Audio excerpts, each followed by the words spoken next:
Helping or hurting? In the middle of a snowballing heroin epidemic, Ohio's Good Samaritan Law is meant to save lives and give addicts a second chance. But is it?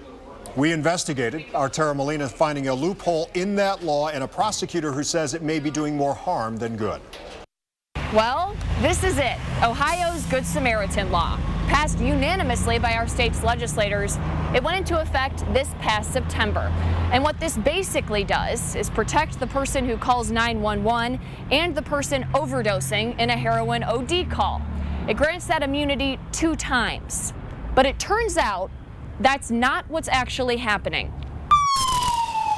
It's happening every single day across the state, in your community, and probably in your neighborhood. I mean, Ohio is the epicenter of heroin. That's why the Good Samaritan Law came to be. An effort to save lives by granting a 911 caller and the person who overdosed immunity.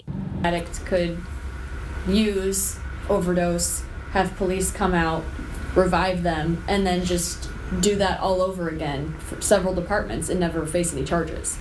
Correct. Just keep your head back for a minute, okay? So, illegal drug users here in Ohio can walk away from something like this. Here, can you lean your head back? Twice. According to the law, they get 2 shots at immunity. Then they can be charged or arrested.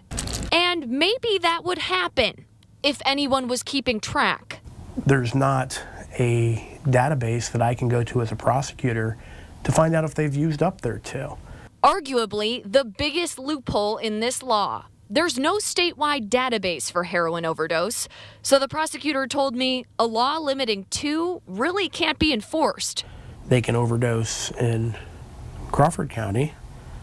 Then if they overdose in Richland County or Cuyahoga County or in Medina. And because the Good Samaritan Law makes this a non-arrest offense, law enforcement doesn't have to submit a report. Most police departments I checked with are not issuing any kind of citation in an overdose call, or even keeping track of them. I think the numbers end up getting underreported, so then it doesn't look like it's as bad as it is. This to really be implemented the way that it was meant to be, what would need to happen here in Ohio? Well, I think there does need to be some type of statewide database.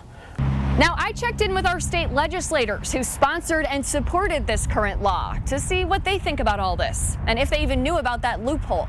I have not heard back from any of them yet, but as soon as I do, I'll put their responses on our website. That's newsnet5.com. Reporting in Bucyrus County, I'm Tara Molina, News 5.